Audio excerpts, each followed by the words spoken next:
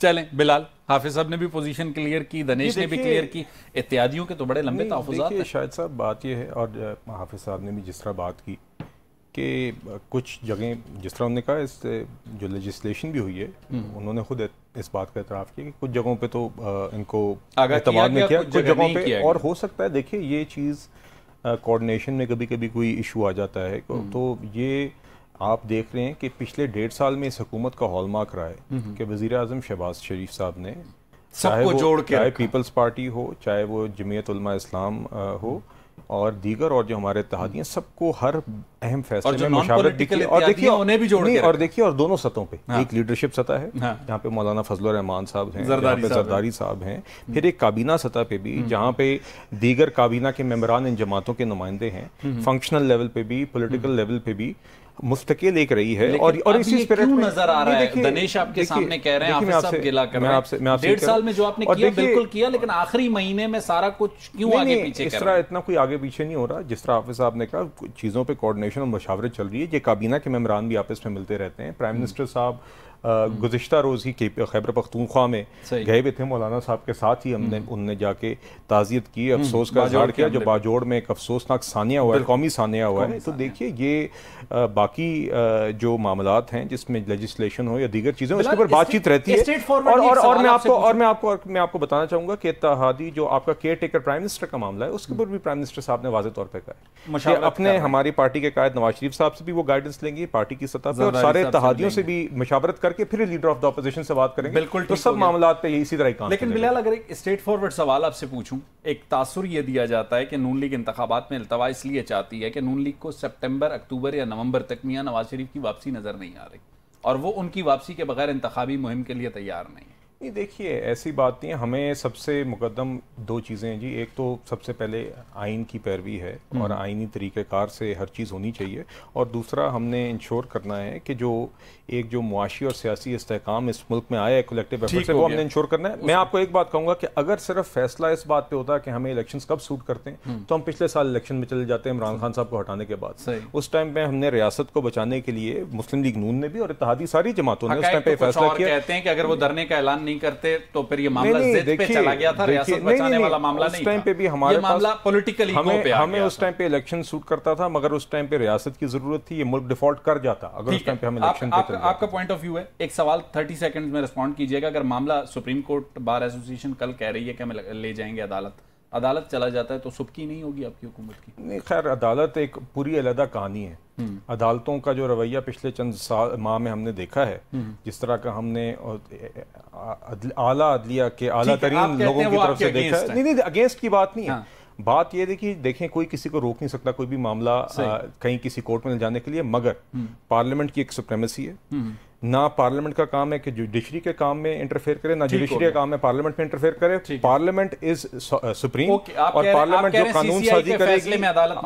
جس طرح ہر ریاست کے ستون کا کام ہے کہ دوسرے ستونوں کا دنیش کی طرف جاؤں گا. دنیش، انہوں نے جو بات کی کہ کوشش کی جائے گی انگیج کیا جائے، آج کی میری خبر ہے اور میری معلومات ہیں بلوچستان عوامی پارٹی نے 2 اہم بلوچستان کی شخصیات کے نام کیئر ٹیکر پرائم منسٹر کے لیے سجیسٹ کرنے کا فیصلہ کیا ہے. کوئی اپڈیٹ دیں گے ہمیں؟ دیکھیں جی، اب اس طرح سے تو ہماری تجویز 5 نام ہیں. مجھے 2 نام ملے، آپ کو 2 نام ملے، ہماری طرف سے 5 نام. ابھی تک ان کو ہم نے فائنلائز نہیں کیا کیونکہ گورنمنٹ سائٹ چلیں آپ ہمیں 5 نام دیں. نہیں، ہم دیکھیں ابھی جو ایک چیز فائنلائز نہیں ہوئی تو میں وقت سے پہلے آپ کو نہیں دے سکتا. ان میں سے 2 ناموں کا تعلق نصیر آباد ڈویژن سے، ایک کا تو آپ کہہ سکتے ہیں کہ نصیر آباد ڈویژن سے ہے. تو اب آپ مجھے مجبور کر رہے ہیں دونوں نام لینے. میں آپ کو یہ بات وثوق سے کہہ رہا ہوں کہ ابھی تک فائنلائز نہیں ہوئے. ان 2 ناموں میں نواب ذوالفقار مگسی اور جان جمالی صاحب ہیں. دیکھیں جی، نواب ذوالفقار مگسی کے لیے تو فیڈرل کے لیے ہم نے، آپ کو پتا ہے کہ ہم نے کہا ہوا ہے کیئر ٹیکر پرائم منسٹر کے لیے. ہاں، تو ہم ابھی تک مشاورت چل رہی ہے اور ان کا نام زیر غور ہے. ہم نے رکھنا ہے نام تو اپنی جانب سے رکھنا ہے، مگر مجھے دیکھیں ہماری حیثیت ہے، ہم چھوٹی جماعت ہے. آپ سے تو مشاورت بھی نہیں. آپ کو پتا ہے کہ ہمیں لولی پاپ دیا جاتا ہے. جب ہماری ضرورت تھی تو اس ٹائم تو بڑے ہمارے نوابزادہ خالد مگسی صاحب کے پاس آتے تھے. آج کل نہیں آتے. آج کل تو ہمیں دور سے پوچھتے بھی نہیں. ٹیلی فون بھی رابطہ بھی ہوتا ہے، ٹیلی فون پر رابطہ ہوتا ہے اور ہمارے گلے شکوے تو بہت زیادہ ہے. اب یہ بھی مشاورت کا جو عمل ہوا ہے ایک صرف اور صرف اس طرح سے ہے کہ بس فارملٹی پوری کر رات چلتے آپ سے پوچھ لیا گیا کوئی نام دینا. یہ بھی ان کی مہربانی ہے. ہم تو حافظ حمداللہ صاحب جو دنیش شکوہ کر رہے ہیں کیئر ٹیکر پرائم منسٹر کے معاملے میں، مولانا صاحب بھی ایک بڑے سٹیک ہولڈر ہیں، پھر پی ڈی ایم کی سربراہی بھی ہے، تو سردار اختر مینگل، ڈاکٹر مالک، محمود خان اچکزئی، یہ سارا ویٹ مولانا کے پاس ہے.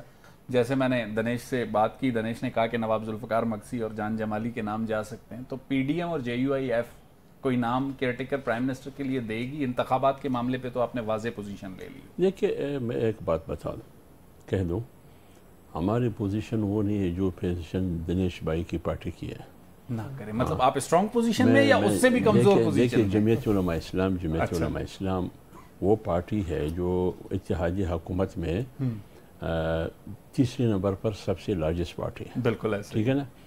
اور ملکی انتخابات پر اگر آپ دیکھیں 4 نمبر پر بڑی پارٹی ہے. اور بلوچستان میں بڑے سٹیک ہولڈر ہیں. آپ کیا پوزیشن لیڈر آپ کے پاس؟ سٹیک ہولڈر ہے اور ادھر ہے خیبر پختونخوا میں ہماری وہ ہے، وہاں تو آپ کی حکومت ہے. تیسری بات یہ ہے کہ مولانا فضل الرحمان صاحب چونکہ پی ڈی ایم کا سربراہ ہے اور ہمیشہ جتنی بھی فیصلے جب ہم اپوزیشن میں تھے جو بھی فیصلے ہوئے مولانا کی مشاورت کے بغیر ایک بھی فیصلہ نہیں ہوا ہے. صحیح. پی ڈی ایم کی پلیٹ فارم پہ ہوا ہے. ابھی بھی میں یہ یقین سے 100% یقین سے کہوں گا کہ مولانا کی مشاورت کے بغیر ایک فیصلہ بھی نہیں ہوگا. بالکل ایک فیصلہ بھی نہیں ہوگا. لہٰذا تو مولانا نے سردار اختر مینگل، ڈاکٹر مالک اور محمود خان اچکزئی اور دیکھیے مولانا صاحب نے، آپ کو یاد ہوگا ہوگا جب دبئی کی میٹنگ تھی، وہ میٹنگ تھی نہیں تھی، وہ ایک ماضی کا حصہ بن گیا. وہ باتیں اس وقت بھی نہیں، اس وقت بھی ہم نے برملا اظہار کیا. کس لیے کیا؟ اسی لیے کہ اتحادی جماعتوں آپ کو احساس دلانا پڑا دنیش کی طرح کہ ہم بھی ہیں. پی ڈی ایم میں شامل جماعتیں ہیں. ہم دیکھیں، آپ سوال کرتے ہیں، ہم جواب دیتے ہیں. مولانا صاحب سے یہی قسم کا سوال ہوا. مولانا صاحب نے کہا کہ اس میٹنگ کا مجھے علم نہیں ہے، نہ مجھے اعتماد میں لیا گیا. لیکن پھر ہوا کیا؟ ہوا یہ کہ میاں نواز شریف صاحب نے خود، شہباز شریف صاحب نے مولانا کو مدعو کیا. پھر یہی فیصلہ پہلے بھی تھا، انہوں نے کہا کہ کوئی فیصلہ نہیں ہوا ہے، جو بھی فیصلہ ہوگا مشاورت کر کے، مشاورت کے نتیجے میں وہ فیصلہ ہوگا. اور میں یقین سے کہتا ہوں کہ انشاءاللہ العزیز بلوچستان عوامی پارٹی سے بھی مشاورت کریں گے اور جمعیت علماء اسلام تو آن بورڈ ہے. لیکن یہ قانون سازیوں پہ آپ لوگ آن بورڈ نہیں ہیں کیوں؟ ہاں، وہ تو میں نے آپ کو بتا دیا، جو حقیقت ہے وہ میں نے بتا دیا. تو پھر آدھی چیزوں پہ آپ آن بورڈ ہیں، آدھی چیزوں پہ نہیں ہیں، تو پی ایم ایل این کر کیا رہی ہے؟ تو میں یہی کہہ رہا ہوں، میں دوستوں کو یہی کہہ رہا ہوں. دیکھیے، جمعیت علماء اسلام کی وہ حیثیت ہے کہ آپ جمعیت علماء اسلام، پاکستان کی سیاست جمعیت علماء اسلام کے بغیر نہیں ممکن نہیں ہے. ایک بڑی سٹیک ہولڈر ہے، اسے کوئی ڈینائی نہیں کر سکتا. اگر آپ حکومت جمعیت علماء اسلام چاہے کے بغیر، حکومت میں ہو چاہے اپوزیشن میں ہو، ایک اسٹیٹ پاور رکھتی ہے. میں بات پوری کر لوں. اگر جمعیت علماء اسلام حکومت میں نہ ہو پھر بھی آپ کی حکومت نہیں چل سکتی. اب تو 7 دن کی رہ گئی. ٹھیک ہے نا، میں آج کی بات نہیں کرتا. ویسے دیکھیے، یہ جو کچھ ہو رہا ہے یہ مستقبل کے لیے.